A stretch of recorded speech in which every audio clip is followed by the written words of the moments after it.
Welcome to Next Level Play. We made it. We did it. We're here. We survived another day. Yeah. Hey, Sydney. Hi, Marcus. What do we talk about on the show? We do all sorts of stuff. We make hot, bold predictions about the future. We have hot, bold guests on. Don't objectify them. I'm like objectifying. That's not cool. But really, this is a video gaming podcast, but not just a video gaming podcast. No. Esports. It's pop culture. Yeah, movies, which I know more about than video games. Credibility out the window because the future of esports and gaming and pop culture and everything is right here. Right now. Next Level Play.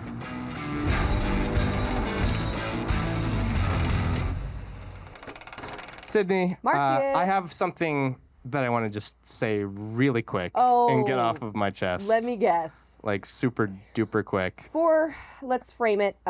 We were talking about TV shows. Got into a heated debate off camera. TV shows, adaptations. Yeah. I mentioned how I still need to watch Andor, very popular show. And then I talked about how involved you need to be a true Star Wars fan nowadays, and how, I grew up with the prequels, which have the conversation got to the point where we realized now is the time for people to, for lack of a better term, and I apologize, cream over the prequels. Now is the time with the 20th, to date ourselves a little bit, the 20th anniversary of episode 3 coming out, and people are super hyped, and I've realized it's similar to why we talked about this a few episodes ago. I prefer Prometheus to Alien Romulus. I would rather a out-of-touch, washed-up, geriatric billionaire auteur be in charge with a property versus a soulless corporation like Disney. And you see the two directions. Neither of them are good. You got the prequels, which you have a fucking batshit crazy old man George Lucas and, Skywalker Ranch making whatever the fuck he wants to make. But I'd still rather that than a cookie cutter factory fucking AI generated production like episode 7. I will take episode 1 over episode 7. That is where we're at with Star Wars, with me. And this is why I thought this was good to open with, because Disney pours immense... You mean God? Right, yeah. Sorry, I get them mixed up sometimes. Disney. Yeah. Disney pours immense amounts of money into their TV shows, which they now have so many of because they own so many different properties. But they have diminishing returns on these TV shows. Andor is doing well, I will say. I mean, people really like it. People are excited for the new season, but they don't love all of Star Wars. They don't love all the spin-off TV series. And Disney has their finger in so many pies, and they just keep pumping out superhero Marvel TV shows. For instance, Jeremy Renner recently turned down season 2 of Hawkeye, which, how are you going to make Hawkeye without Jeremy Renner? I mean, you can recast the whole thing. It just seems like a mess. They offered him half of what they paid him for the first season. Now, getting into contracts and these actors, these specifically Marvel actors, make a fuck ton, excuse my French, fuck ton of money. But it still is insulting as an actor if you cut my rate in half and expect me to come groveling back for a second season of a TV show, especially poor Jeremy Renner. I mean, he had a horrible accident. He was out of the game for a long time. It's a cruel industry. And then he comes back and he's like, I'm going to reprise my role as beloved Hawkeye, who I, play in all the movies. Pause. I will say... Pause on that. I will say... I don't think season 2 of Hawkeye is really what we need right now in these trying times. I'm just going to stop you at beloved Marvel. I want to make a case so that people don't discount Jeremy Renner as being like, you make $1 million, just shoot the TV show. No, and also we don't need it. And I want to say, I forget the actress's name. She was in White Lotus season 3. I think she plays one of the blonde horrible. They're all horrible. They're all That's horrible. The point. She is she blonde? She played a Marvel character who I can't fucking think of. So, like a side Marvel supervillain, and they Parker Posey not Parker Posey. They asked her to come back, and didn't offer her enough, and she told them hey, I can't reprise my role, and also not like a movie about her character. They just wanted her back for, Thunderbolts or Avengers or something. They were like, oh, you come back, play your character.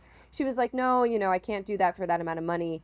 And truly, the Marvel execs, she said this in an interview, the Marvel execs were like, you should be grateful that we even asked you to reprise your role. And she straight up was like, get fucked. I'm absolutely not doing that now. Are you kidding me? And good like, for her. How insulting. Yeah. And you know, she stands by her own self-worth, and I think that's wonderful. Yeah. And also, get fucked, Disney and Marvel. Like, how dare you? That's so unbelievably rude to say that you should be groveling at our feet for us to make another Star Wars TV show. There's so much to unpack here with this I know. argument because it goes into so many things, and I agree with you, and especially as an actor, like, yes, as someone, we're all in this, you know, money inflates, first of all, and you're working and you're building skills and experience, and yes, you should be paid more at 30 than you are at 20 and 40 than you are at 30. If you do a film and they want you back, yes, what is the incentive if you offer less than what you made them famous for to begin? I'm just it's the obvious path. You should be paid more for the sequels. You set things up to get paid more for the sequels. They're not making almost a sequel everything else. because the first one was bad. Right, you exactly. know? So it's a lot of things. Part of it is the argument, which again, like, you know, I lived off of 20 to 30 grand annually salary, you know, through a variety of jobs. Yeah. And, you know, for most of my 20s, like I struggled and griping about an $8 million salary for 3 months of work versus a $16 million salary. Like, yeah, obviously I'm going to be like, oh, fuck you, Jeremy Renner. You know what I always say in the acting industry? It's the same shit. The toilet just gets bigger. Right. So, like, the price differences might sound astronomical to us when we're talking millions. It's relative. But it is relative to, yes. And I'm incredibly meritocratic. Don't glean my politics off of that. But, like, truly, I am. Like, I believe, you know, and that's why I'm on the side of actors. Like, yeah, you've built this character, and you should get paid more to continue this character. Yeah. That's, like, just a common sense type of thing. Especially, again, Right. I have no soft spot for Disney and Marvel. Right. When they're like offering actors who have played roles that have made them so much money, when they ask you to come back, I'm sorry. I can't feel bad for you, Marvel and Disney, asking for less than what you paid people before. Back in 2012, I was in high school, and Avengers came out, and it was like, oh, cool, I remember, the Hulk movie, the Iron Man movie, the Captain America movie. Cool, yeah, this all, like, and the Thor movie, that all makes sense. And I'm like, oh, Black Widow, okay. Who's that guy and that girl? Oh, yeah, I mean, it's ScarJo, she's super hot, and, like, yeah, that makes sense. And, like, oh, they'll probably make a movie about her, like, wait, he shoots arrow? He's really good at aiming. And he, like, he's really involved in the first Avenger movie, which He really is. I didn't see. I think Thor is where he first shows up. Yeah. But they knew that he's not worth giving his own movie back then. And then once fucking Avengers became the cash cow, they were like, well, we gotta milk this for what? We're down to Ant-Man, so we better fucking throw a Hawkeye, like, show out there. And again, Jeremy Renner, incredible actor, way better than I'll ever be. He's dedicated more to his craft than I ever will, and I recognize that, and he's a great actor and he deserves his money. But, like, he also struck gold with them basically being forced to make a Hawkeye show when the Avengers was the most profitable. And no offense, Jeremy Renner, again, you're great. I love you. I think you're a great actor. Hurt Locker was 2009, and frankly, your career has lost momentum since then. And so I'll be perfectly honest, like, he's not the draw he was 10 years ago. He just isn't. So I think somewhat of a pay cut is understandable. And if he doesn't want to do it, then, like, I'm sorry. Who the fuck is he? The whole reason they're making Hawkeye 2 is because they don't know what else to make, and they have a story, and they're like, this is something they know they're not going to make a profit off of the show. They're just trying to add to their struggling Disney Plus library, which Disney entering the streaming game is why the bubble burst already when it did. We didn't need a fucking billionaire company come and shove out the market and buy up Hulu and all that. Like, they destroyed itself, you know, honestly. Yeah. I don't know. I'm going crazy. I'm going a lot of different directions. I as an actor, I sympathize with Jeremy Renner. And frankly, I think the perfect move is, they're paying half his salary.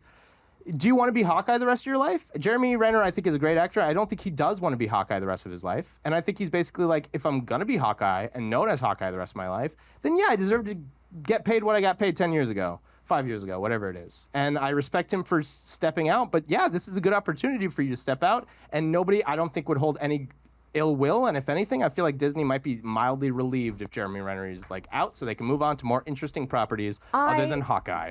Frankly, don't think that's the case with Disney. I think they want to penny pinch wherever they can and continue their spin-off shit with things that were popular however many years ago. Who cares about Hawkeye? Though I do respect Jeremy Renner for saying no, because a half of your salary is an insane pay cut. That's buck wild to agree to for a TV show, a season of a TV show where you are the main character. But I don't agree that Disney will then pursue other things. Like, for instance, we just saw the trailer. We spoke about this on a previous episode. Oh, Robert Downey Jr. is not going to play Iron Man anymore. He's stepping away to come back and play a different villain in the Marvel multiverse.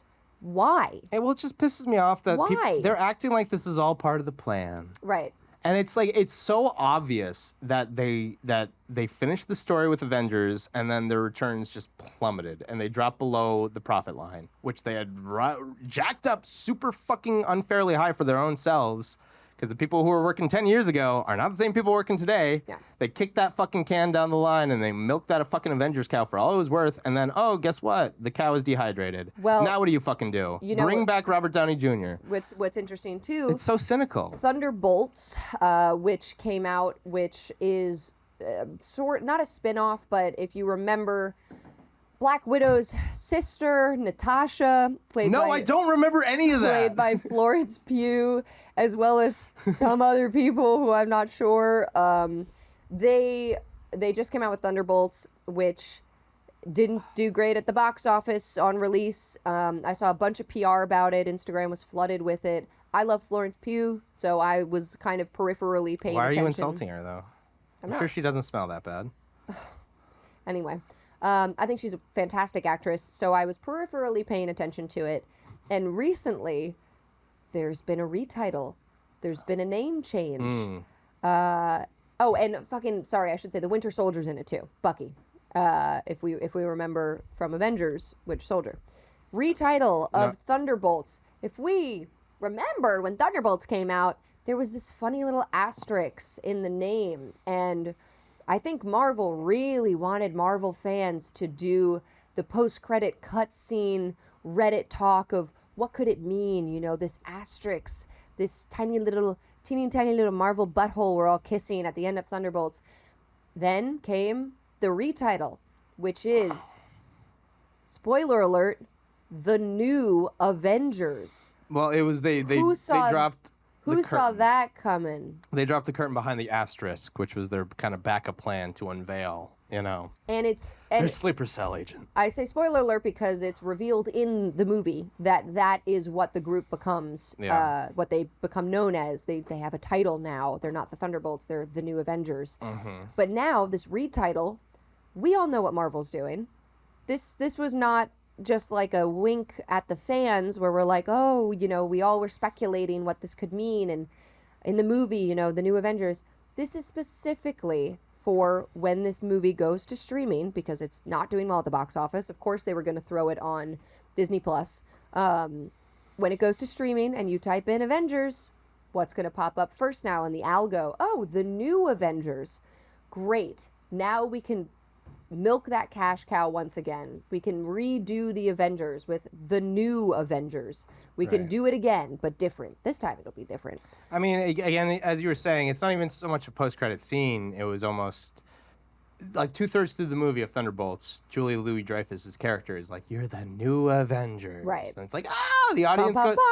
There's a little, a music swell for the audience to go nuts, which nobody fucking did because Disney's out of touch. Pan to Ant-Man's tiny chair in the corner. Whoa. The character's name, Julia Louis-Dreyfus, fucking adore. Her character's name is Valentina Allegra de Fontaine. Ironic because I've been put to sleep by this whole entire fucking fiasco. Yeah, the Allegra is very much fitting. Nice. So I was proud of that joke in my head. It was good though. It didn't really work. No, it was good. Anyway, this whole thing has just been so. Again, Thunderbolts came out. The marketing was kind of weird. I didn't hear a lot about it. I know this is out of my circle. They marketed it as like dark, gritty. Yeah. It was like what was that show on the CW? Archie, the Right, Riverdale. Yeah, shout out, rest in peace, Tony Todd. But it was like this dark, gritty. Right. You know, the Avengers are dead. Like we have to get out there, and Florence Pugh's character, you know, Black Widow dies. Yeah. Very tragically. Hawkeye cries. This is not spoilers. I'm so sad. The movies have been out for so long. I'm rolling my eyes at the But just everything. yeah, Hawkeye cries. Hawkeye cries. Beloved Hawkeye cries. Everyone's favorite character, Hawkeye. Everyone's known favorite character in the Avengers, Hawkeye, cries. Well, they were dating. Did you know that? I did. I watched Avengers. Did you guys Infinity know that? War. Yeah.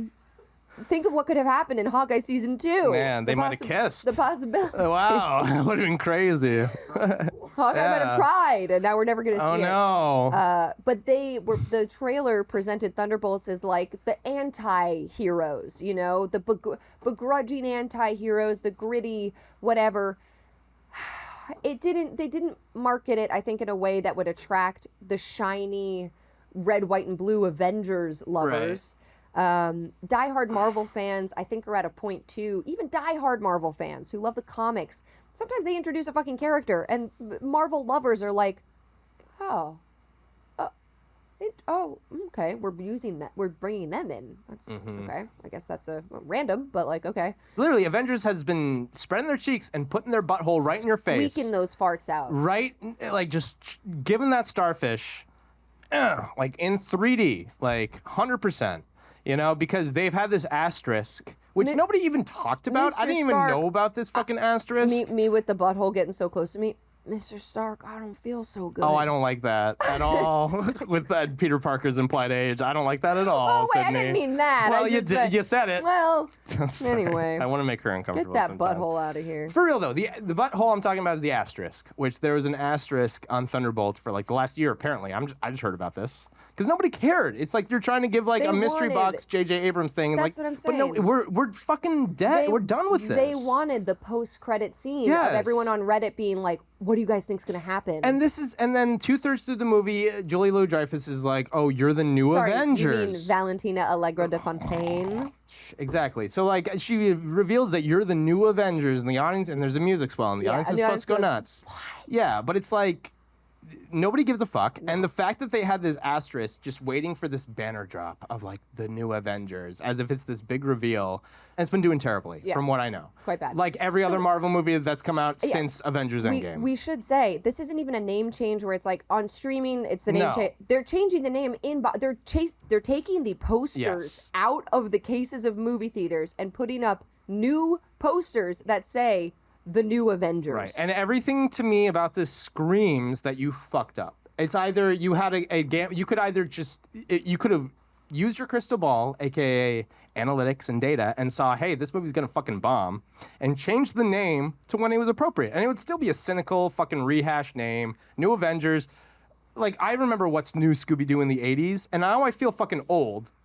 Because the thing is, like, Avengers 1 came out when I was 18 years old, okay? So, like, now things that are already playing on nostalgia, new, blah, blah, blah. They're going to start naming things blank Avengers 2000. Well, also, I'm like- It's like, I'm an adult when you're already playing on nostalgia from my adult life. Right. Which that was, granted, I'm old, but, like, that was 13 years ago. Like, come the fuck on. But What are we doing? What are we doing? Where do we go from here with the new Avengers? Because, okay, sure, you did this name change, the algorithms, the search engine optimization. But you're they gonna hit pull, the big red button. But they hit the big red button, and also, sorry, are you going to make another movie now? And it's going Right. to be like the new Avengers : let's do it. Like the new Avengers : and I'll get to that. time to die. It's going to be, they're taking a page out of X-Men where they're trying to take Yes. the old cast, and that actually worked, but it wasn't this big hyped albatross, I'll use that word again, like Avengers is. It was like you had your early 2000s like movies, and then you had a couple of like surprisingly successful like rehash movies, and then they kind of had the crossover, and it was very, very good, and it was the perfect time.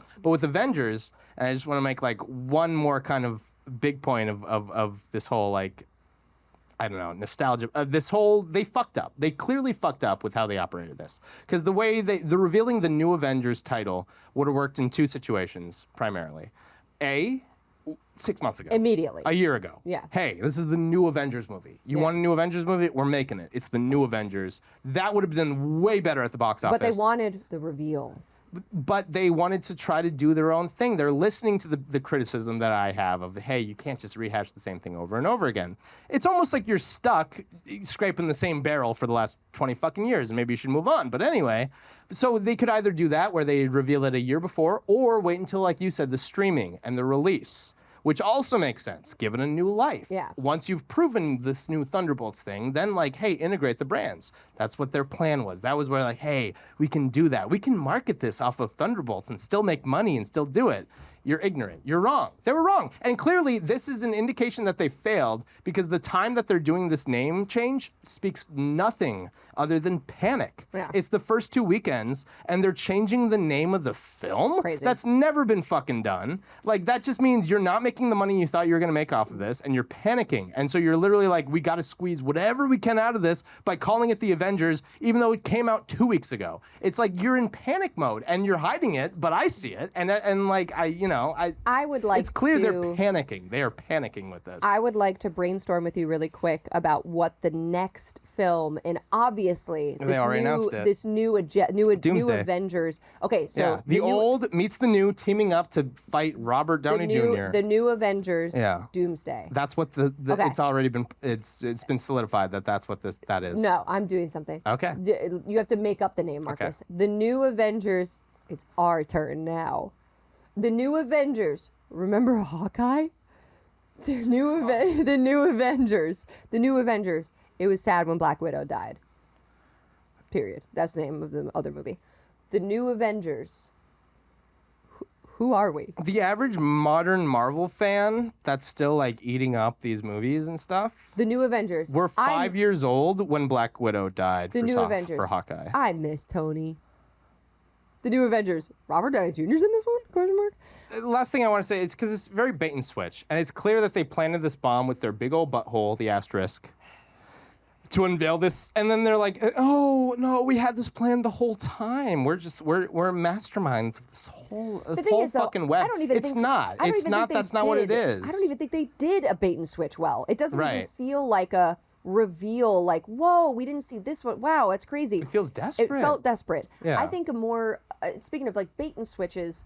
I feel like one that I think of, which isn't as controversial as this really at all, but there are bait and switches done where you see like a trailer for gameplay and it's only, cinematic trailer stuff. And then you play the game and you're like, it's a turn-based card game? Okay, to be fair, You're like, wait. that was a real problem 20 years ago. It's a lot better now. Yes. Oh my God, 20 years ago, they really fooled us. I can't even think of, there was a game, I think it literally 30 years ago as It was well. like beautiful cinematic, like Final Fantasy, like beautiful cinematic. I mean, Final Fantasy is kind of one.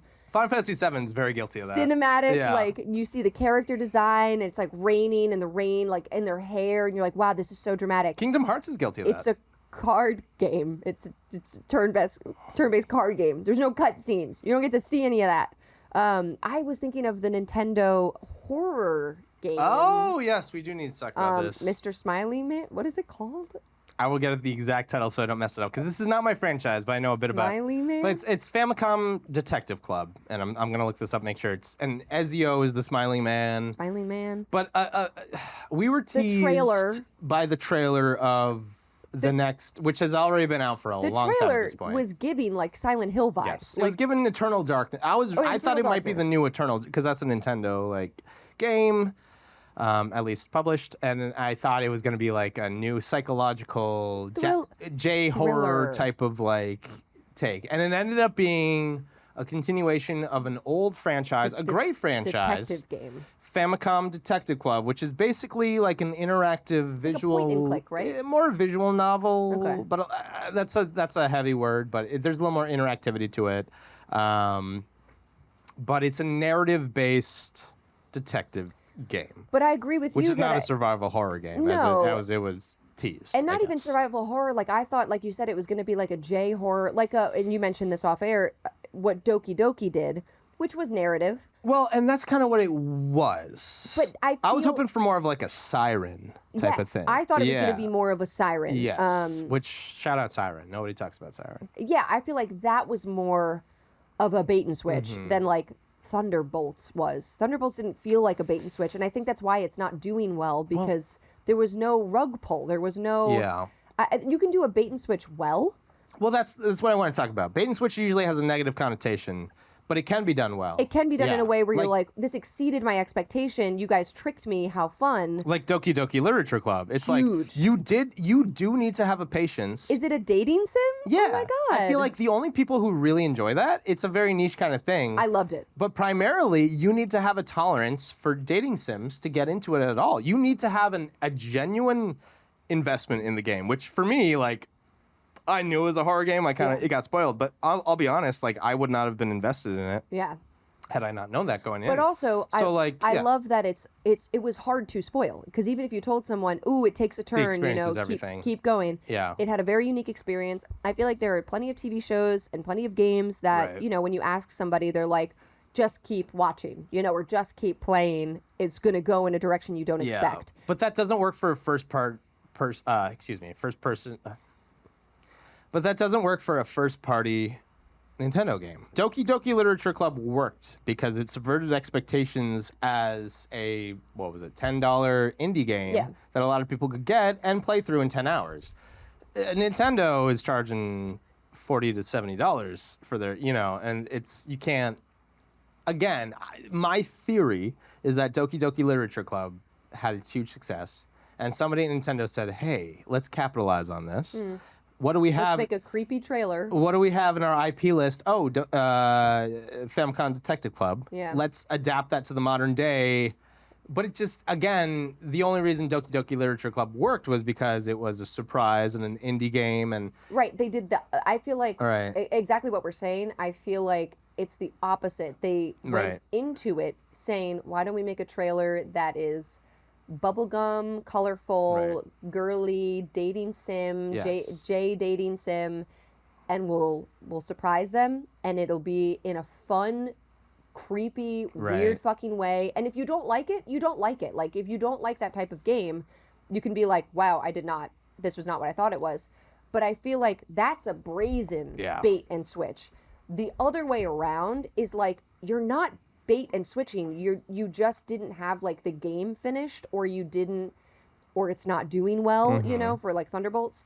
I've got a bit of a hot take. And this is going back a bit ago, but again, one more time. Of every pretentious fan base I'm a part of, which is a lot, the thing I'm most pretentious about is horror movies. Like, I am a horror movie guy. I know more about horror movies than anything else on this planet. I'm not proud of that, but it is just what I've dedicated my life and my fandom towards.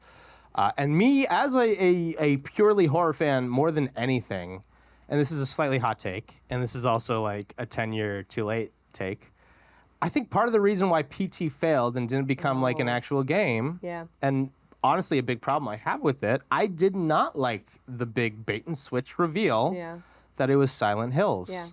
If it was just a Guillermo del Toro video game produced where he could do whatever the fuck he wanted. We wanted PT so bad. The fact that it was always connected with Silent Hill and Konami, which is one of the... Konami's made some great games compared to other companies. I like Konami a lot more than others, but let's be honest, you're a greedy pachinko, gambling focused profit fucking... Konami, you're trash right now.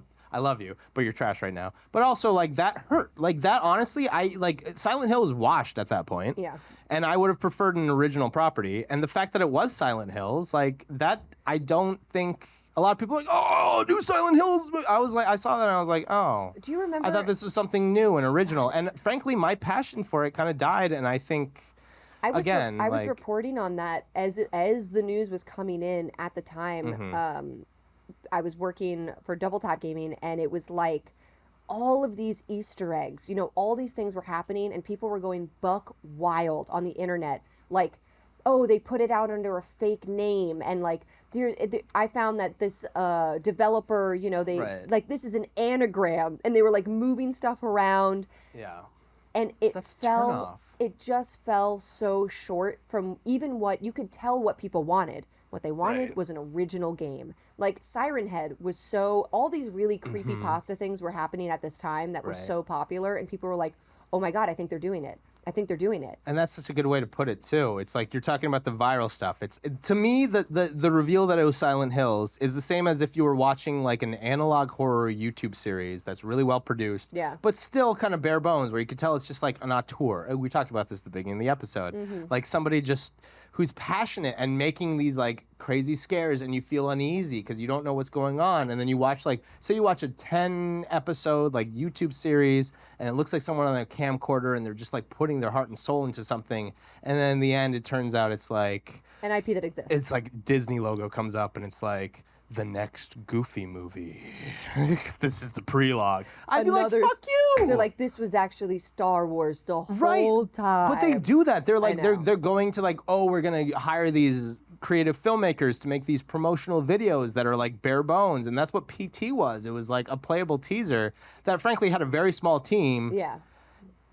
To promote something that was a big AAA over-bloated fucking mess. And it's like... it's almost like I wonder if it was like a Thunderbolts situation where they were testing the waters with something and we're just like, ooh, how are people responding? Right. And maybe they were like, let's just swap it. I think in the movie let's Moneyball. do Silent Hill. Yeah. All of this, it's Moneyball, but Moneyball works for sports. Moneyball's a great movie, and it's true. And sports, like, doesn't matter how handsome they are, how good they are with the media, how, well they negotiate, how hot their girlfriend is. Like, this is literally like conversation in the movie. Yeah. It's like, it was shockingly revolutionary in 2002, 2003 for the Oakland A's to be like, let's just look at the data, put an algorithm on it, and get what data shows us, like, success. Yeah. Which works for sports.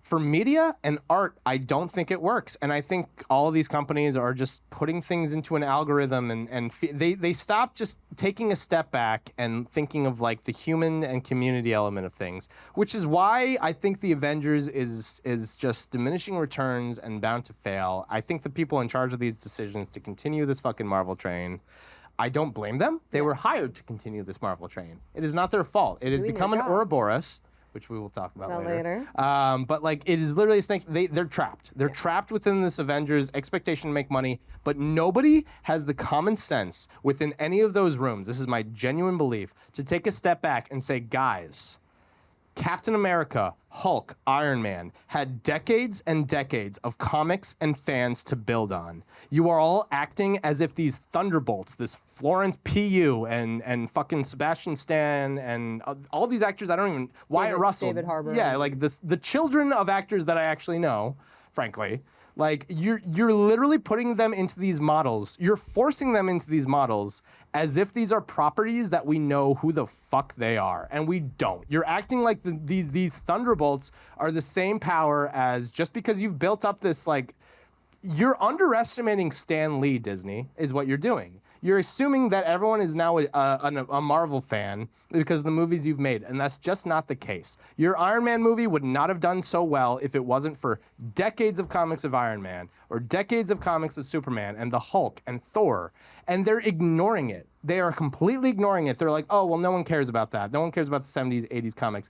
It's just, it's completely ignorant, and the fact that they're assuming that these Avengers are going to be anywhere near as popular as these old school IPs that my father knew and my grandfather knew. It's just ignorant and stupid and completely out of touch. And it pisses me off at this point that they're still digging this hole when they could actually hire creative people with new ideas. Or just don't call them the new Avengers. You can start building. They tried. Other beloved. Well, they didn't try so hard. After 2 weekends, they gave up. But also, like we talk about this a lot too. New IPs are, I think, constantly what people crave. Original games.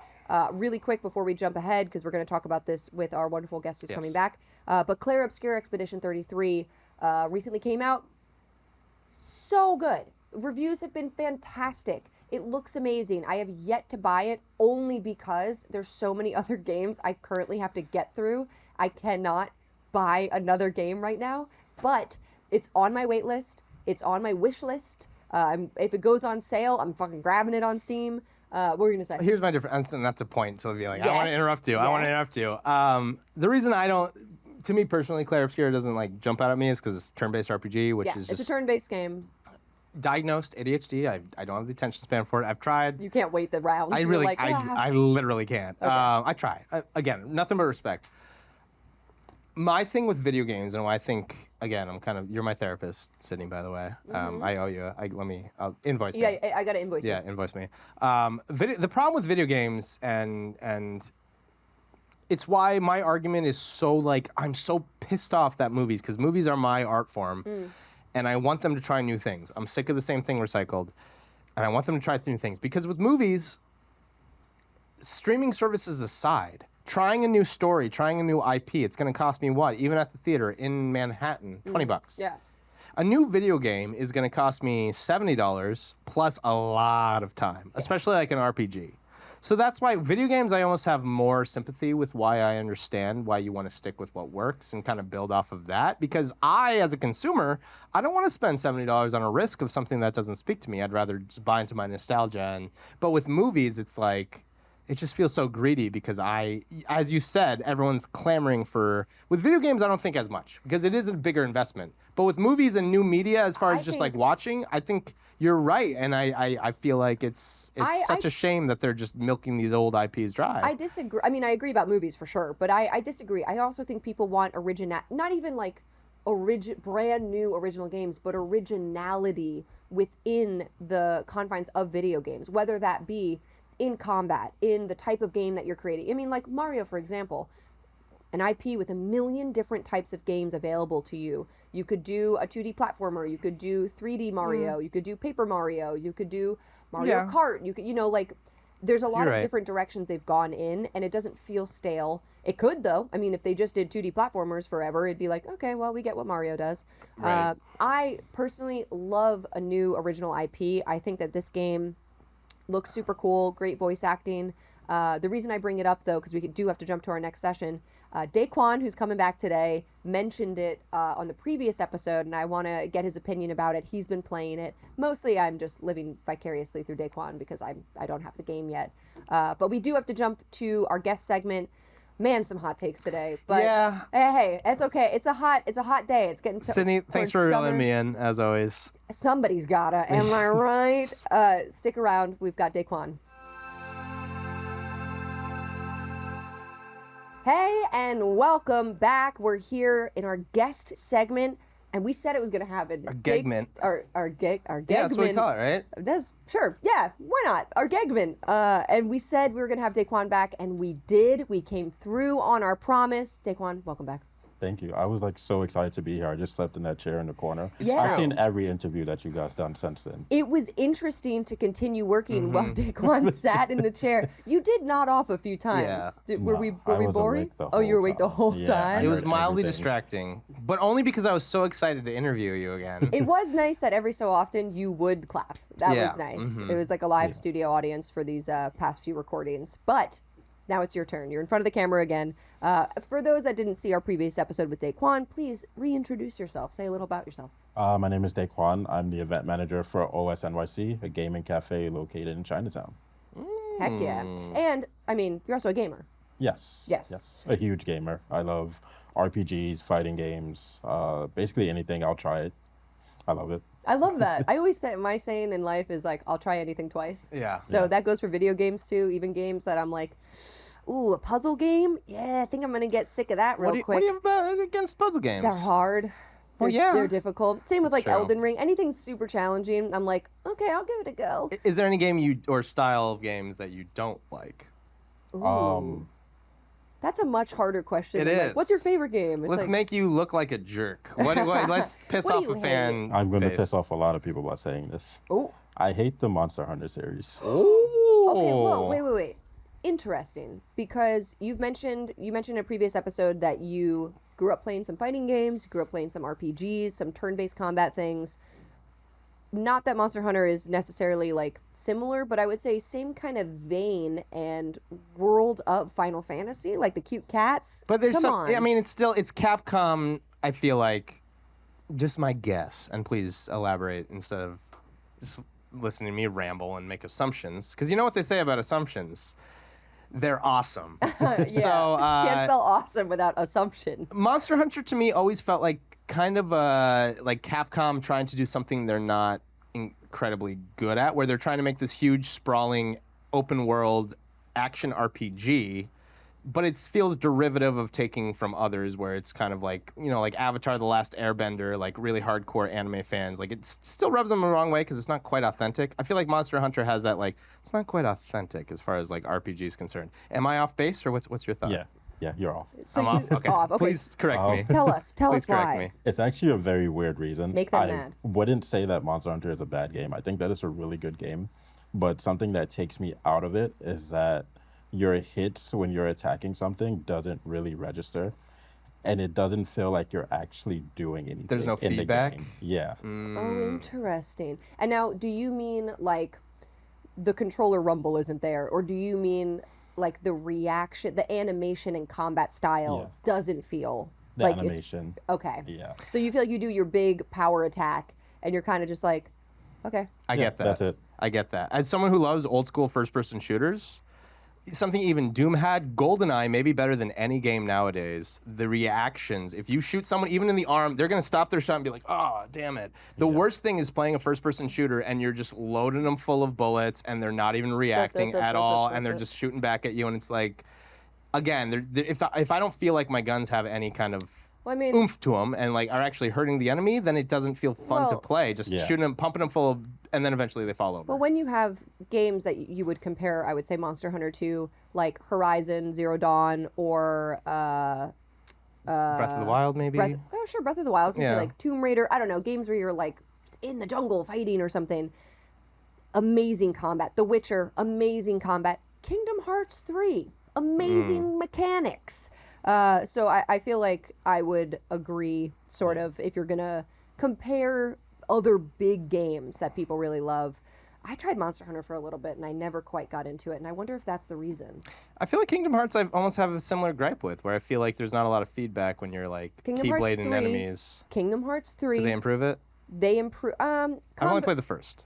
Kingdom Hearts 3 added a lot. The first came out a long time. Feels like Have you're you just played hitting the Kingdom Hearts? heartless. Kingdom Hearts is my favorite series. Okay, Taekwon, you and me both. Let's fucking go. Let's talk about Kingdom Hearts for a second. We'll get to OS. I'm not making friends this episode. That's totally fair. Love Kingdom Hearts so much. Did you play 3? Yes. Did you enjoy it? Yes. There was some negativity when 3 came out. 1, we waited a very long time. And I feel like that always happens when there is hype for a game and you wait and you wait and you wait and you have so many expectations, and if they don't meet all of them, you're like bitter and disappointed. I don't necessarily think that was true for Kingdom Hearts because who knew what was going to happen? They could pull from any Disney or Final Fantasy character franchise and build worlds out of it. I will say that they did, in my opinion, significantly better the combat and sort of world maneuvering mechanics. They added like the wall runs, some crazy double jumps and like triple jumps, cool combat combos you could do that were completely different. And the Keyblade stuff is sick. Like there's a lot of Keyblade moves that are super dope. Different Keyblades give you sort of different abilities. But I will say Kingdom Hearts 1, there was like 3. It was like the slash, like the double slash. You could jump and do like a spin hit. Sora's wide leg hit. We all know it. Am I remembering that wrong? It felt like you were just kind of like swiping at enemies. There wasn't a lot of feedback in Kingdom. I just remember that Clayton fight with the, when he's on that like chameleon, which as a kid I couldn't get past. Tarzan world. I fucking hated that and fight. I just remember mashing it, and you're just like swiping through the enemies. Basically, it felt like, and they're not reacting at all. The chameleon was invisible. The chameleon does go invisible, so maybe that's what it was. You do kind of swipe through. Anyway. But I will say what Kingdom Hearts did have, which I think is reminiscent of Final. Correct me if I'm wrong. I'm not a huge Final Fantasy head. I kind of know Final Fantasy through Kingdom Hearts, which is maybe embarrassing. Sorry. That's how I know Disney. Yeah. Marcus. That's how I found out about Beauty and the Beast. Am I saying that right? Mikey, is that his name? Mikey? Yeah, Mikey and the Duck. I don't know why they, those main guys. I'm part Irish, but Mikey I'm a little the offended. Duck and the Tall Dog is what I call them. That's a good name. It's a really catchy name. There was a lot of like reactions in Kingdom Hearts. So like, sure, the actual hitting, there was about like maybe 5 different moves you did, depending on how you combo them. But you would like in the Sephiroth fights and stuff, there would be a lot of, or even just, who's the big Heartless? Like the anti-Sora, the demon-looking one. What is that? Asgaroth. No, it's just Sounds like right, though, just right? like a guy, the Yeah. claw hands, whatever. Yeah. In that fight, they would like stick their hand into the earth and make it like the oozing heartless black that the heartless would spawn from, and you had to react to those moves by hitting like O at the right time. Sure. Especially in 3, there was a lot of reactions, which honestly I kind of got annoyed by, but that's just me. I'm just like waiting. You wait in the combat. There's like a slight cutscene. You're like, this is gonna be a reaction thing, and then it is, and it's like quickly press R1. You're like, nah. But I do think there was great praise for Kingdom Hearts 3 for its improvements to its combat. And now I toss it to Daquan. Please tell me about your Kingdom Hearts experience because I fucking love Kingdom Hearts. So when I first got Kingdom Hearts, it's from my same uncle that introduced me to gaming. I said in the other episode, your uncle is fucking cool. At the time, I didn't think it was cool because I had Beautiful Joe for GameCube, and he was like, "Hey, I'll trade you Kingdom Hearts for Beautiful Joe." I'm like, "Why would I want a game with Mickey Mouse when I have Beautiful Joe?" They're both great games, to be fair. Yeah, I didn't know that at the time. Right. Kingdom Hearts is hard as a kid when you're a certain age because I think you're like, it's freaking Mickey Mouse. Like, Yeah. that's lame, but you don't realize that it's like majority Final Fantasy. But go on. And then we traded it, and I ended up trying it like a week later, and I fell in love with the game just from the beginning. Yes. Like the opening song, the little dive that Sora does. It's like, wow, this is really well done. I'm so happy. I won on this trade. You're like, I came up on this. I just Yeah. think that's funny because I was 7 when it came out, and I was jealous. I didn't have a PlayStation 2, so I couldn't play Kingdom Hearts. And as like a 7-year-old, I was like, "Oh my god, Disney!" And like I wanted to play that more than anything. I was stuck with Beautiful Joe, which made me, pretty good at certain kind of games. I still can't play beat 'em ups well, but like, yeah, I don't know. It's just interesting that it was almost that was what attracted me almost. And again, we talked about this before. That theme, like, just it gets you in the feels in Yeah. a certain way, I still- especially as a kid. I Like it's listen whimsy to in a song. Utada Hikaru all the time. Right. She's like a mainstay on my Spotify now. So many remixes. So then when 2 came out, did you immediately seek it Yeah. out? Okay, so you were in. You were like, heck yeah. Yeah, I was at GameStop at 11:55 waiting for them to open the door. Oh my god. As someone who was there from the get-go, were you annoyed? Because as someone who recently got into Kingdom Hearts, finally came back and played it. I played the first one. I saw how dated it was. I had issues with it. I still cried at the end. But then I started playing Kingdom Hearts 2, and I got through the tutorial, and like 6 hours later, I was like, okay. And I put it down, and I think my data got corrupted or something. I haven't picked it up since. Is So it because you didn't know? And here I will say is the main issue with Kingdom Hearts as a Japanese property that had so many other games that came out only exclusively in Japan.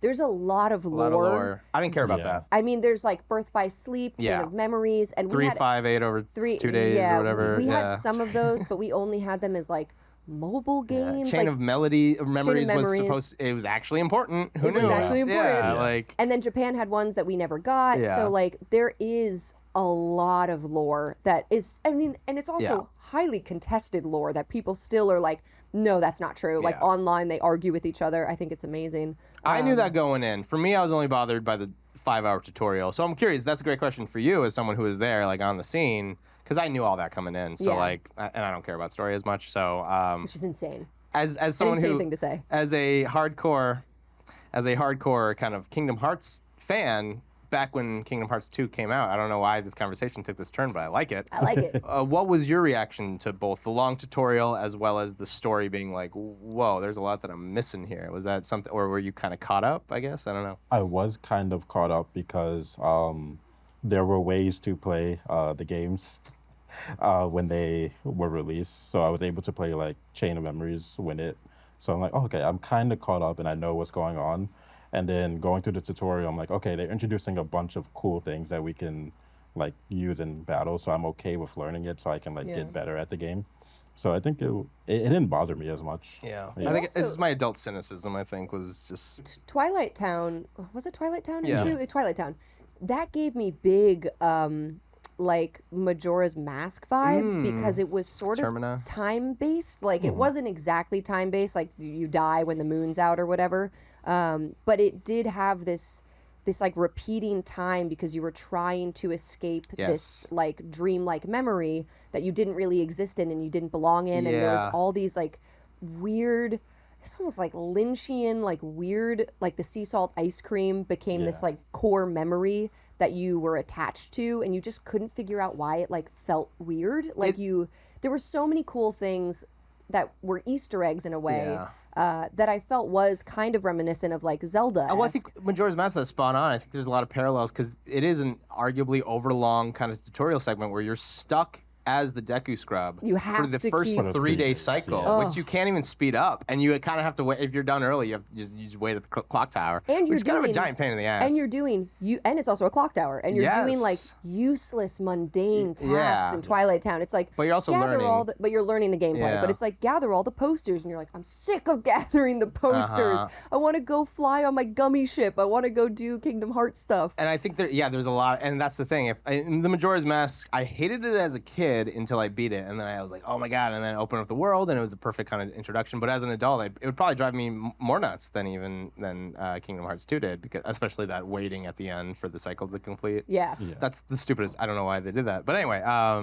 Anyway, we should move on from Kingdom Hearts. Yeah, I I'm could sorry. talk about it. You should hold a Kingdom Hearts event. Yeah. Man, if they ever make another game, But you know they will. In like 5 Aren't years. they you going think? to? You Yeah. think 5 years? Didn't they announce Kingdom Hearts 4? Yeah, they announced I'm going it. higher What, register But no- on this. 3 years ago? Yeah. But no dates. They haven't said any. Okay. They didn't give us a date or any timeline. They never do. Yeah. How long did we wait for 3? Over 10 Listen, years? us nerds. 12 I think it was 12. 13 Yeah, years? 12 years. Yeah. It's crazy.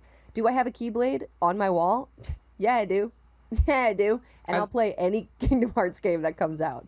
I'm a just saying, sucker. as a nerd, I've been teased my entire life with potential dates, so I just don't want to get my hopes up anymore. Okay. We've talked about it a lot too with recent games and dates that keep getting pushed back. Right. But I wanted to quickly touch on a game that you mentioned last episode that we have talked about in our previous segment before you graciously got off your chair and wandered back over. Talk to me about Expedition 33. Oh, that is an amazing game. Like after I finished the first act, I was like, if this You're game done with doesn't the win first Game act? of the Year, yeah, I'm on the third one right now. It came out, well, I don't want to date us, but it came out not too long ago. Wow, Yeah. so that's been like your main game lately. That's what you've been playing. Okay, very Yeah. cool. And I was just thinking, if this game doesn't win Game of the Year, then the awards are just like rigged. Okay. We're set bold. We make bold Okay. predictions on this show. Bold prediction, Daquan. You heard it here first. You think that Expedition 33 will win Game of the Year. Yeah. Describe it in your own words. You said it in I think a really good way to me. But how would you describe this game? So it's like a mix of the old-fashioned Final Fantasy with the turn-based system, along with the difficulty level of the mechanics of like a Dark Souls game. But yet it's also extremely narrative. Yes. I've heard good things about the voice acting. Have you? Is it good? Yeah, voice Okay. acting is good. It's what's his name? Charlie Cox. Charlie Cox as one of the main characters, and then the person that voiced Clive, I forgot his name, Okay, but from Final Fantasy 16. okay, because this I think is Charlie Cox's first video game. Yep. So pretty impressive too. You know, I feel like voice actors who are familiar with video game voice acting, it's different, I would say. But I've heard really good things about Charlie Cox and got a great voice. The story. Mm-hmm. If you could, without spoilers, how would you describe this story? There are so many twists and turns in the story that it will definitely keep you glued to the screen. While Is you're it playing scary? No. Okay. The trailer does look a little scary. No, it's not scary. It's very beautiful. Okay. Yeah. Okay. Oh, I have to play that. Daquan mentioned that he had played it, and I was like, we were just talking about that. Like, I need to play that game. Maybe I will in the future. But anyway, we've digressed enough talking about our favorite games and what we love and what we're playing. Let's go back to OS Gaming Cafe. In the first episode, you graciously offered to give us a tour, and we completely digressed and talked about literally anything else. So let's pretend that we are doing the tour of OS. For those who may not have heard the first episode, why don't you walk us through? Okay. So as you reach 50 Bowery, Canal Street, near Canal Street, you're going to open the doors, and the first thing you see on your right will be our anime and gaming themed bar, which about the gaming themed cocktails such as the Bankai, the Gomu Gomu no Grapefruit, Praise the Sun. Ooh. Yeah. I like Praise the Sun. What's that a reference to? Dark Souls. Ah. Okay, so then that's the bar area, and you Yeah. guys have a full kitchen too. You have food. We don't have food at the moment. We did have a Oh. pop-up Oh, you had a pop-up restaurant. with food. Yeah. Okay. But Because I saw now, food and it looked really good. yeah, we partner with the restaurant that delivers the food to us. Got you. Do you still do that sometimes? Yep. Oh, cool. Okay, heck yeah. So you can get food as well. Yeah. All right, cool. So we're at the bar. I have my Goma Goma no grapefruit, and now where do I go? I got a pretzel. Now you're gonna walk past our front desk, and the thing that surprises people the most is as you walk past the front desk, there's a 20-foot LED screen Whoa. right on the side where we host most of our watch parties. So we've done anime watch parties, wrestling watch parties. We've played football on there, soccer, basketball. Oh, whoa. Anything you want to watch, Okay. we have up there. Whoa. Oh, So yeah. depending on the event and the vibe, or if it's March Madness or something, like Yep. there might be basketball. Whoa. Okay. I feel like that's totally different from most gaming cafes right off the bat. Okay, cool. Tell me really quick while we're here at this LED screen, anime watch party? Yes, we have hosted a bunch of anime watch parties. We did the series finale of Attack on Titan. Whoa. How'd that go? That was great. Intense? Yeah. A lot of mixed feelings about the series finale of Attack on Titan. Good turnout though. Yeah, amazing turnout. I would say at least the front area can hold about 70 people. There were about 150 people that were there. Packed. Okay. Yeah. Oh my gosh. Damn. Very cool. Yeah, we've done League World watch parties, which we work with G2. Oh, to do. nice. Okay, very Yeah. cool. Wow. Yeah, pretty much everything that you want to watch, we can throw it up there. Very cool. Could you rent out? Do people like rent out the space for things? Yeah, Okay. we can rent out the space. Something else that people like to do, we can connect the Switch to the screen so that people can play Mario Kart. Hell yeah. Whoa, you could have your own Mario Kart tournament. Yeah, I'm into that. Birthday party? I'm thinking maybe I have my birthday party there. definitely. Yeah. Okay, cool. So that is like sort of the entry area with the front desk. Now, if I want to go into the back, Yep. You go to the back. We have some Red Bull Sims on the left, which have F1, Forza. You can play and race in that. And then there are 10 PCs, not 10 PCs, 10 Switches, PS5s, and 60 PCs that people can hop on at any time. dang, and that's all in the same area. Yep. Very cool, man. Is it ever full? Yes. Wow. We get very full on the weekends. On the weekends, okay. Yeah. So if I want to go, maybe don't just walk in on a weekend. It might be a little crowded. I would say if you want like a good environment, go on the weekends Okay. because more people cycle in and out on the weekends, so you'll be able to get more groups in to play. And you mentioned you have themed nights as Mm-hmm. well. What are some of the theme nights? We have House of Aura, which is an open mic contest. Wait, like singing? Yeah. Or, whoa. Nice. Okay. Cool. Yeah, we have that. We have our Melee Wednesdays, Media Mondays, which is another open mic. We also do Magic the Gathering on Mondays. Hell yeah. Yeah. Commander? No, No, I forgot the other one. the other one. I don't know Yeah. the other one either. I only really, I don't know that much about. But I asked, and then immediately I was like, "Why did you ask? You don't know enough about Magic to carry this conversation." Yeah. I play Sub Commander, but that's cool. So Yeah. you do like board games, card game stuff as well. Yeah. That's awesome. Just to kind of bring it full circle, I was personally kind of curious. We were talking about this previous episode primarily, where we saw kind of the viability of gaming cafes and these type of spaces, especially when gaming was a little more niche, but more so when not everyone had like the high speed internet and the equipment. And now that more people do, I feel like OS has kind of tapped into this idea of building a community kind of and leaning into that community building in a way where I do completely see that path of success, especially if heart of Manhattan, you have people coming from all over. Like if you can be the space for this kind of fostering community, I see it. You know what I mean? I guess I just going from where it's like, where is this? But as you said, it's packed very often, especially on weekends. But it's not. People are there for what's showing on the LED screen. They're there for the drinks. They're there for the vibes. They're there for so much more than just like a LAN connection type of thing. Yeah. There's a question in there somewhere, but can you speak to that, I guess, a little more on that community building and if that's an emphasis? Yeah, I think one of the main reasons that OS has been successful so far is our focus on the community, because we don't exclude anyone and we offer things for pretty much everyone.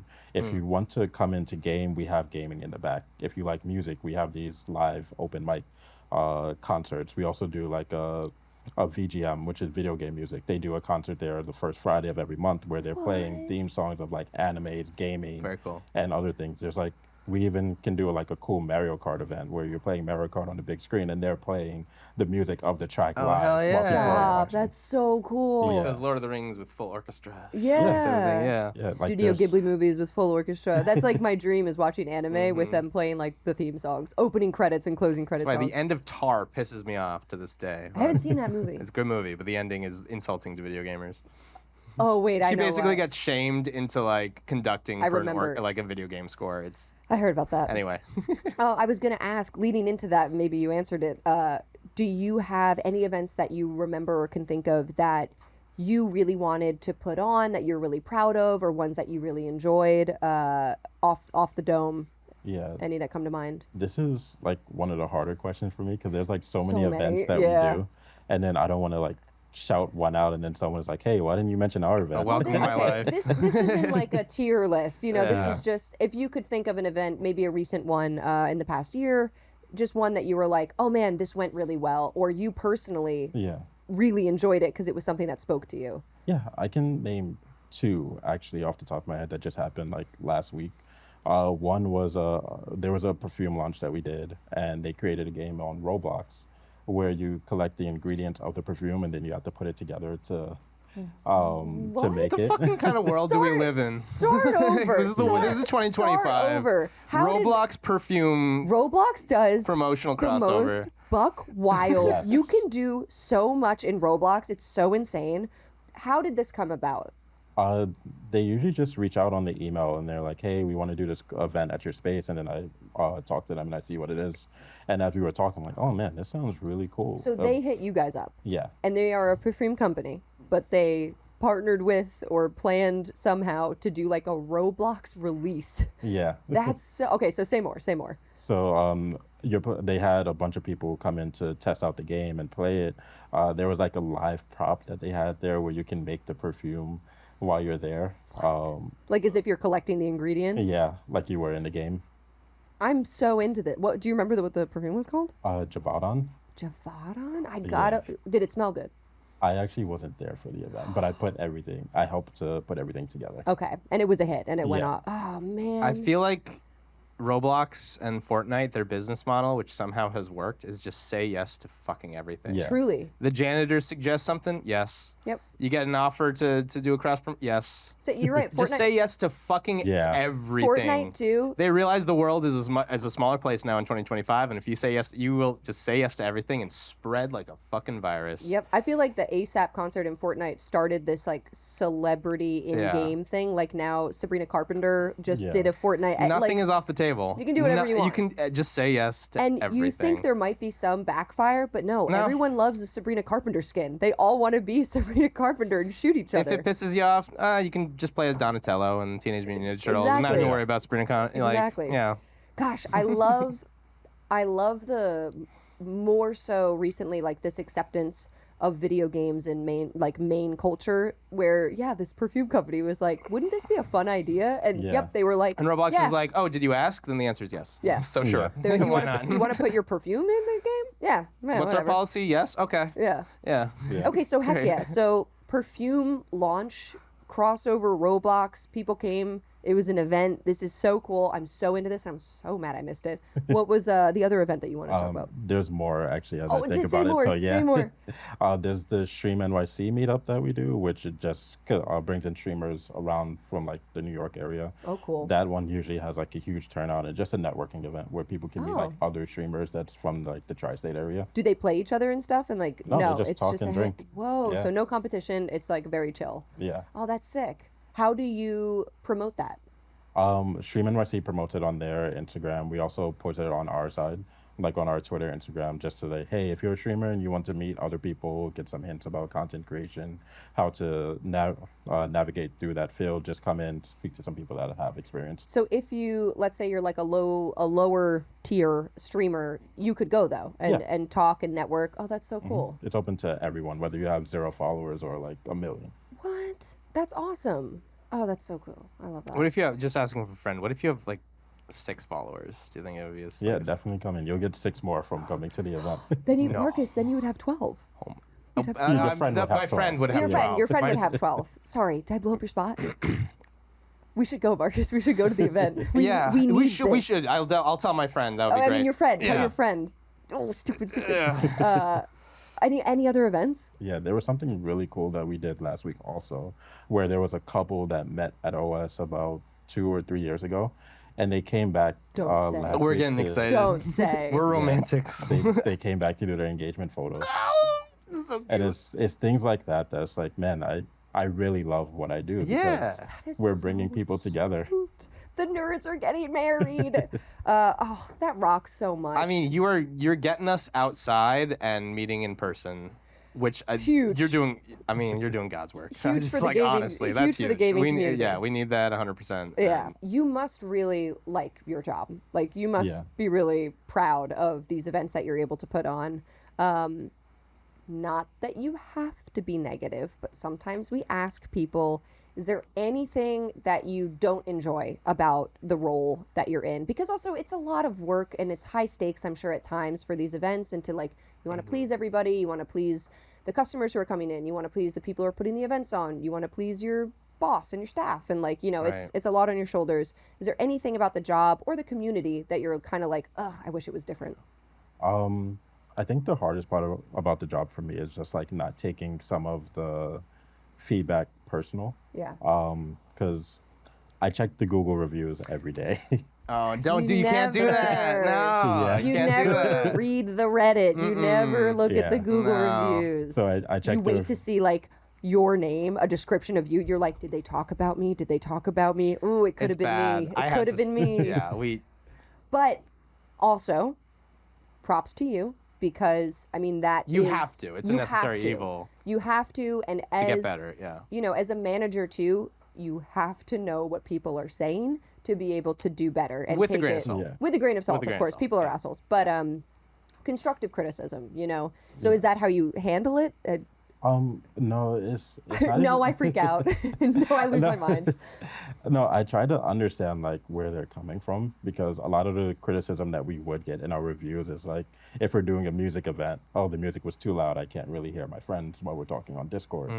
And in my head, it's like, you know, it's a gaming space, but it's also an event space. Yeah. So you can't have one without the other. How do you please everybody? Yeah. It's gosh, that is such a the music's too loud. And it's like, well, there was a music event that night. Yeah. Yeah. So that's why the music was loud. We were talking about again. My first video I did for the leaderboard, which is we came from a YouTube channel that had some videos that would go pretty viral sometimes. So we were subjugated to A lot of comments. A lot of comments, yeah. And my first video that I wrote and did fairly well for the wrong reasons was a Smash Brothers video. And well, once you go from there, let me just say I can take any criticism, Yeah. no problem at all. If you can survive on YouTube, you can survive on Google reviews. Of the Super Smash Brothers community The specifically. Smash Yes. community. And didn't people get mad here too? 'Cause It was you- not it wasn't a great video. I learned a lot. You learned I a wrote it in lot. about a week.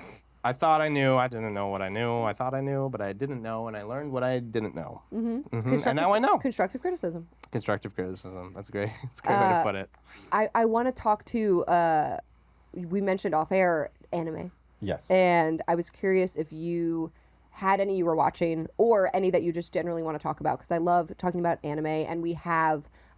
There's another channel, Anime Showdown, and we talk a lot about it. It's new for us. We're very excited. Do you have any anime shows you like? I have like a top 5 of anime. No one ever has a top 5 ready to go. I feel like they're Yeah. always like, oh, I can't decide. Okay, I want to hear it. Yeah. It's not in any order. Okay. I will say Death Note, Full Metal Alchemist Brotherhood, Let's go. Reborn, Okay. Kuroko's Basketball. Oh, I don't know that one. Okay. Yeah, that one is a Basketball. really good one. Okay. Yeah, and Naruto, of course. Wait. Nice. Yeah. So, call me ignorant. I am ignorant. I know Slam Dunk, the manga. Is that's the thing, right? Yeah. Okay, good. Related to Kuroko's basketball? Well, or no, no, that's the basketball manga that I know. Okay. This is a separate basketball I believe that's the manga name, but the anime is Oh, called Kuroko. okay. Oh, so it is. It's Yeah, I wouldn't call okay. myself a fan. I just know of it, and so because I love basketball, so I've always been like, ooh, what's a new manga I could get into, and that always jumped out at me. I'm like, because I love basketball, so I'm like, ooh, interesting. But All right, I gotta. This is also my secret thing. I just love asking people what their anime recs are for me, so I could go look at new anime. Yeah. So, Slam Dunk is the manga, and it's Kuroko. Kuroko basketball. Kuroko's basketball. Okay, I have well, to. and look I that up. assume Slam Dunk is probably just the Americanized name of it. Oh, yeah, maybe, yeah. that makes Yeah. sense. Yeah, it's like the Shonen Jump version of it. But So many games I need to play. Expedition 33. So many animes I gotta watch. Daquan, thank you so much for joining us again. This was such a pleasure to just hang and mostly talk about Kingdom Hearts. Sorry that it took that turn, but I'm not sorry. I love that. Yeah, I'm happy. Thank you for hanging with us. Please, before we go, plug yourself again. Tell people where to find you. You can find me on all socials at Gray Shadow, GRAYSHDW. You can find me at most events at OS, or if I'm not there, I'm doing events with Land Party or Boros Collective. So stop by OS if you're in Chinatown. Go play, go hang, have a drink, and stick around. Don't go anywhere. We got the tier list coming up. don't cry. Don't eat yourself. Yeah, Ouroboros is out there. I just love that word. So. Heyo, we're here for the tier list. We have a hard one today. I Yeah. feel like very subjective. We want to try to tier Versus our list- other opinion-based tier lists. Yeah, all of them are pretty. What am I saying? But this one especially. We're trying to do a tier list of most original games. Whatever that means to you, whatever that means to me. Well, that's what that we should define that first. Well, I think I wouldn't consider like any Mario spin-off game to necessarily be original unless you have a point Well- of like how it made itself more original. Are we ranking this based on originality or overall quality? Originality. Okay. Which, I mean, bleeds into quality. I mean, It does, you can have an original but game that sucks. It is a but- different scale, and it also widens the library of the big. Because now we can incorporate the biggest releases of the last 5 years, Yeah. original or not. I want to start with Katamari Dynasty. Katamari is such a weird game. Mm-hmm. It's so fun. I would say Katamari is a great game. Absolutely, the original, The original. I'm going to say the original. the first 3, I'll say. Yeah, I mean, Yeah. I'm just saying. At least the first 2. I'm saying original just for the originality. I would put it as an A tier game. I think. Keep going. Play the music. I think it has such an original gameplay element of rolling around and collecting stuff. It's so cute. It's so fun. The music is so good. And it created so many games. I mean, it was clearly very, very popular. No. Would you agree it's an A? On its own, as an original game, absolute S tier. Okay. As far as of the last 5 years, which again, feel free to scrap this and stop recording, and we'll start over. But I, based on the last 5 years of the Katamari game, it was a re-release of the first 2 games, I believe, if not just the first. A little redundant, a little not adding enough. It's to me the Katamari re-releases since the originals reminds me of Monkey Ball, where the first 2 in particular, were incredible, and they just somehow can't fucking improve or make it even close to as good as the original. That's why I said the original. Yeah, but now we're at like 20 years ago, I don't 30 years care. ago. I don't care. What's your game? Okay, talking about games that have been released in the last 5 years. I'm not doing that, but go on. We got Elden Ring, which huge game. I'm a Originality, though? That's what we're ranking on. That's why Yeah. this list is tough. Yeah. It's like the biggest 5 years releases of the last 5 years based on originality, which Yeah. is why Katamari, on its own, the original I'd give an S as an original game of the last 5 years because it's so much worse than the original re-releases. Yeah. I'd give it a C. And same with the Monkey Ball remake. They just remade, I think, Banana Blitz and like 1 and 2. And again, amazing games, but for the last 5 years, solid C. Like they're just these are shoddy ports that are. These are franchises that clearly can be improved on, and you're just not because clearly the budget and the effort is spent on other type of things. So Baldur's Gate 3. Let's talk about that. Your favorite game from Yes. 2 years ago now at this point. Original storylines. I think it's great. But it's still the third of a sequel, But or a it- third of a series. It's also based off of D&D 5th edition, which has existed since the 80s, since D&D has existed. Originality, I would probably put it in like a B. I think it's an amazing game, and I think the storylines are quite original. Right. But I think, it's also Larian made Divinity Original Sin. Right. Very similar games, although the classes changed because Divinity Sin had its own class system and combat system. But yeah, I'd put that in like a C or a B. And to punish myself, because again, this is pivoted to the last 5 years. I'll go ahead and spread my own cheeks and take a dump right all over Nintendo. Tears of the Kingdom. Great game. Originality. It's literally you took Breath of the Wild and you shook it up a little bit like an Etch-a-Sketch, but it's still the same black weird powder that my doctor keeps telling me not to put in my nose. Don't eat it. Fuck them. What are you gonna put in a? Every orifice I can. No. What are you gonna put the game in? For originality again, C. Like I'm at like C's. Like we're Tears. ranking originality. Right. I have one. Mario's even worse. I have one that I think is going to be an A or an S. Let's hear it. Outer Wilds. Outer Wilds came out in 2019, so technically it's just a little bit beyond, I guess, our 5-year mark. Whatever, I don't care. Single player open world mystery adventure game. I think it is so incredible. There's so much to explore in such a, what I would say, a simple game. Man, I think it's awesome. I love Outer Wilds, so this gives me no pleasure to put it in a C. But I will put it in a C for originality because what Outer Wilds is taking the charm and unique alien race of the Oddworld series. Shout out Abe and his Odyssey and his Exodus. You have no idea what I'm talking about, do you? That's fine. But also some of the earliest video games ever. Okay, you have your asteroids and your little like vector-based graphics, little. It's a space game. Early stuff, yeah, a space game. Right. What was one of the first space games ever? The first true simulator game and one of the best early arcade games, Lunar Lander. All right? Yeah. You have a set amount of fuel. It's stressful. There's no gravity, and you have to make precise little tweaks with your little fuel, little splooges, just to propel yourself, like to get the perfect landing. It's nerdy as fuck. I love space. I don't give a fuck. It's great. And then they oh man, there's so many games, like the one with the evil face, where it's like combining asteroids, and then you have to then land your ship. But it was the original like physics-based game. The original video game really is entrenched in like space and flight simulators, which is what Outer Wilds ultimately is. No, but you're It is the exploring old school late planet. 70s. You're exploring the planet and you're uncovering mysteries. Lunar Lander. If you don't know your Lunar Lander lore, I don't know my again, video games, like, I'm talking like late 70s. We had your Pongs, you had your asteroids, We have to wrap this up. and then you had your physics-based Just fucking disagree with me, gravity Marcus. I don't things. care about Lunar Lander. It's a big Where deal. are you putting it on the tier It's a list? C because ultimately it's not Fine. an original I'm game. throwing one more. Baba Is You. That's an A. Why is it so original? It's an amazing puzzle game. What's original about it? How unique the puzzles are and how difficult they are. What's unique about the puzzles? How difficult they are. And it's unlike any other puzzle game I've ever played. It's also so cute but so frustrating.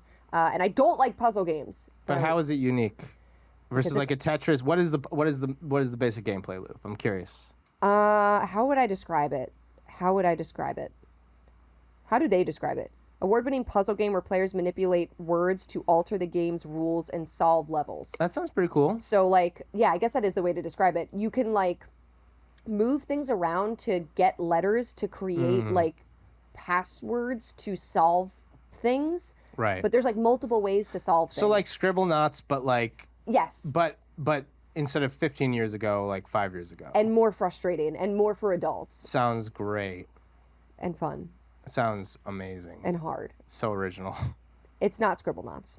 Anyway, do you have one more to add before we close this tier No, list? I think I feel significantly shut down, so I'm just gonna say it. Nothing's original anymore. And what do we have next? Next level play? Fuck. Samurai. Yeah, you I hate. forgot. I was so you distracted. hate to hear it. Stay tuned. Samurai's here. That's right. Now it's time for news. Post-market news. The real news. Oh, Yes. Samurai. We're marketing, that's the right word? Post-marketing? No, post-marketing. The past tense of postmarket. Yeah, Go our on. podcast, Postmarking the Podcast, little tongue twister with everybody's favorite segment, Postmarket News with Samurai. Hello, Samurai. How are you today? Pretty good. How you guys doing today? Hanging in there. Doing all right. Good to be here, Sydney, Marco. Good to see you guys. No, I'm sorry? What? So, for my first prediction today, and I came with many, so you just tell me when to stop. Should I go rapid fire? Do like 100 in a row? Let's go one at a take- time. yeah. Maybe save the next one for tomorrow. I Okay, think, maybe. okay, Oh, wait, okay, hang on. You brought these to, Yeah, to you the sort of studio. just came in, threw these down, and then sat in silence until we started. Well, Oh, you also went vroom vroom for a long time, just sitting there. And I did, and beep yeah. beep. you see, I thought that action move spoke for itself, but if you need me to spell it out for you, these are beautiful things here. As you can see, they vroom vroom, and as you can see, they beep beep. You see that action? You see that beep beep action? Yeah. And the reason they do this is because I went into the wild, into the field, and I went to a special convention, Long Island Retro Games, a haven, a beautiful hive of games, retro things. We made a little bit of video content about it. Maybe you'll see it soon. I know you guys are big fans, so now you guys stay tuned in to all Samurai programs. I know you're going to see that. Definitely.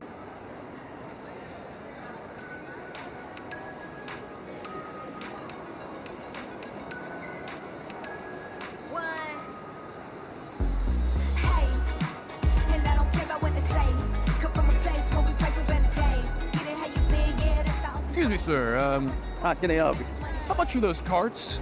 We have them at 75 each, so 150 for both. But if you pay cash today, I may give you a couple more. Okay, could you do maybe $15 for the two? 135 from both. Let's do it. Okay, all right, okay. I'll just, one moment, please. I got a bit of my secret stash.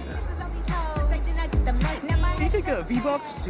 No, Do you take a Bitcoin? we take the green things here. Green things only. Sure. How about the Mexican peso? Do you accept that? I've encountered a lot of pesos. Next Wednesday, we're gonna get that. Wednesdays for the peso, okay. Maybe PayPal with the peso situation. All right, I'm gonna... Here, just take the money. And I don't care about what they say. Come from a place where we pray for better days. Get it how you live, yeah, that's the only way. How about the porch, then you make your money play. And I don't care about what they say. Come from a place where we pray for better days. Get it how you live, yeah, that's the only way.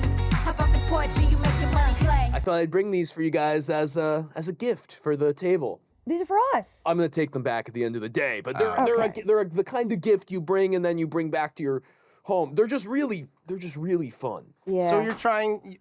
So you're failing to promote a new program, right? That you're trying to say about some kind of Long Island exciting convention that perhaps you toured, like Mario Kart tours. That's exactly right. That'll be coming out on ESR.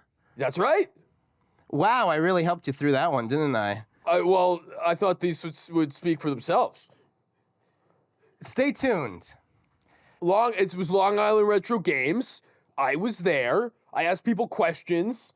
You guys gonna watch it? I'm so excited to watch the show. You've really made me so excited. You guys gonna tune in? Definitely. How much do you think I paid for these? Oh, I'm getting word from the producer that we should really get to the predictions. We're running out of time, they say. You guys want to do an over/under on what I paid for Yoshi? Actually, yes, Price is Right rules. Okay. Antiques Roadshow is kind of the way you're like presenting I this in mean, the first yeah. place. Or QVC, depending on your viewpoint. These could be yours. These are incredible. I do have to say, these are absolutely adorable. I wish we could keep them. I put them on this side of the table because I think of you, Sydney, as a Yoshi, and I think of Marcus as a real Mario type. Yeah, Marco, Mario, it's perfect. Samurai, while we have you here, could we get just a taste of a prediction? You got anything for us? No free shows. You are hired to be on this to tell us. Was I?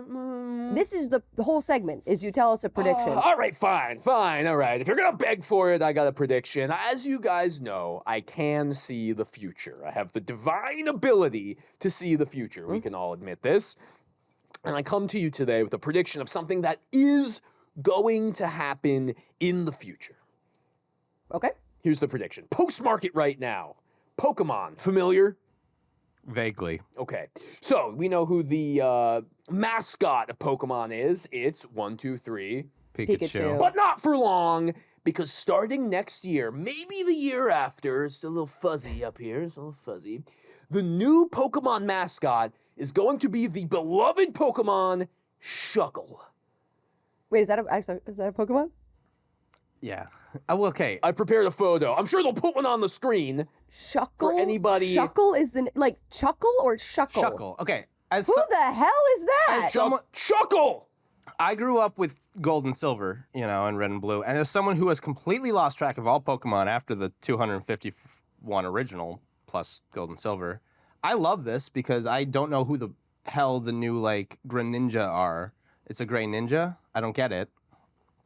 So and the ones that's like a battery, there's like a Pokemon that's based off of you, Sydney. There's so many Pokemon at this point. There's over 1,000. There's Yeah. literally a Pokemon, now a newer Right. generation Pokemon named Vroom Vroom. Right. Yes, it's So, a car. so Engine. the millennials on the internet still are the loudest on the internet, even though they're slowly being outnumbered by Gen Z, but Gen Z is a little more chill from what I've heard. Yeah, millennials on the internet are So Please don't be mean to millennials, robust. millennials, Gold and Silver, like myself, it's like one of our last, if not our last real generation. So I think, obviously as a millennial, everything needs to pander to our nostalgia.